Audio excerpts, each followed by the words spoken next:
এই দেখো, দুধ নিয়েছি আর নিয়েছি রুটি আর বিস্কুট। একটা রুটি, বাসি রুটি ছিল, সেটাকে গরম করে নিয়েছি। আর নিয়েছি এই বিস্কুট, টোস্ট বিস্কুট 3টে। খেয়ে নেই, তারপরে তো আরও যুদ্ধ আছে, বলো।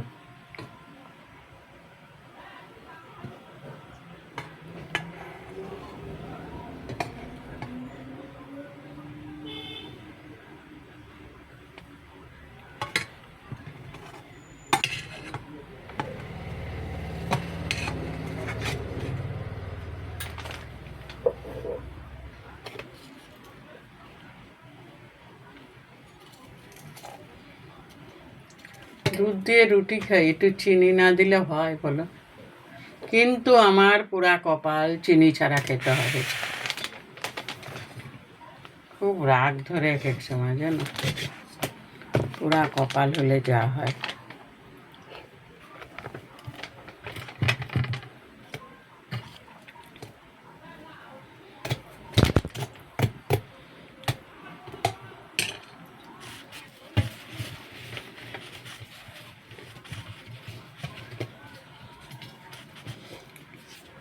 গেছিলাম ওঙ্কার দোকানে পাউরুটি আনতে, আসার পথেই গেছিলাম অবশ্য।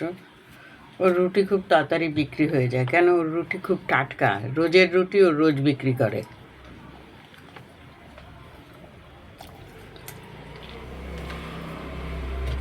আমার মনেও ছিল না যে একটা রুটি আছে, হট করে মনে পড়লো।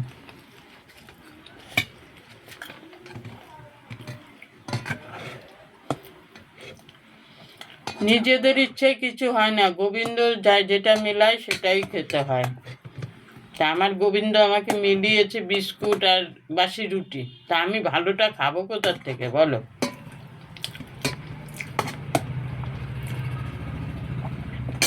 এই জিনিসটা আমি খুব মানি, বুঝেছ? কিছুদিন আগে রান্না করলাম, সব করলাম, ঘরে খেতে পেলাম না। কেন জানো? এমন একটা টেনশন আমি পড়েছিলাম, শুধু মধু, যার জন্য ভাত গিলবো সেটা গিলতে পারিনি।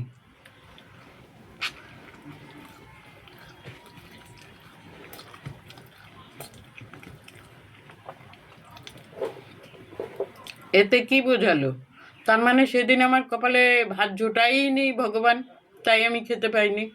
লোককে দোষ দিয়ে লাভ আছে?